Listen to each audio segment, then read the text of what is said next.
tre parole che non si sentono più, che sicuramente questa. Mignin. Mignin è un modo che i senesi chiamavano i gattini, ma non solo quelli piccini, anche quelli randagini, quelli che si vedevano per strade, in caruggi o in giù ai barchi di pesquei, quelli che hanno bisogno, defetti, li ha facile sentire, in quello caruggio lì che hanno tanti di quelli mignin meschini. Mia parola menina trovo una parola così bella, dolce, piena di poesia, perché sa quando ti dici menin, potete sentire i gattini quando rangognano perché hanno fame o hanno puia, oppure perché vogliono solo le frasche. Mi sai anche che sono un po' di parte, perché a me mi sono sempre piaciuti tanto. E l'ho sempre visti fin da piccina, perché mia nonna che ne aveva un negro, questo si chiamava Fuffi. E anche lì usava un nome sullo cadelo o ti fava capire che tipo di gatto era, Fuffi. O lei che ti sciusciava o ti arrangiava le per veste se non ti che piacevi. E Zena è sempre stata una città di gatti, di mignin. Ma Lalla mi conta che in Sciacqueglia ghiaccia Elena di gatti che si pigiava cura di tutti questi mignin randaggi che avevano bisogno di cure. Zena è la città insieme a Roma e a Venezia che in Italia ha più gatti, sia forse perché i mignin sono sempre stati importanti e che sono sempre stati.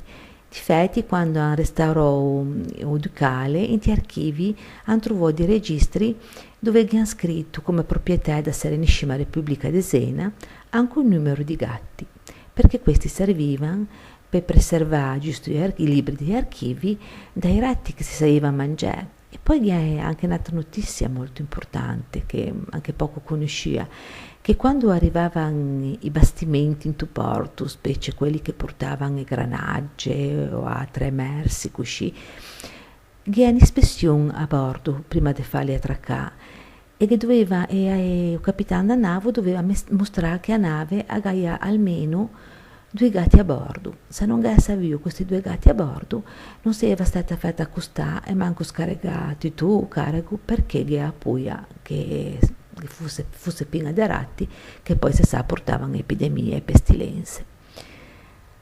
Sono passati secoli, ma i mignin sono sempre stati.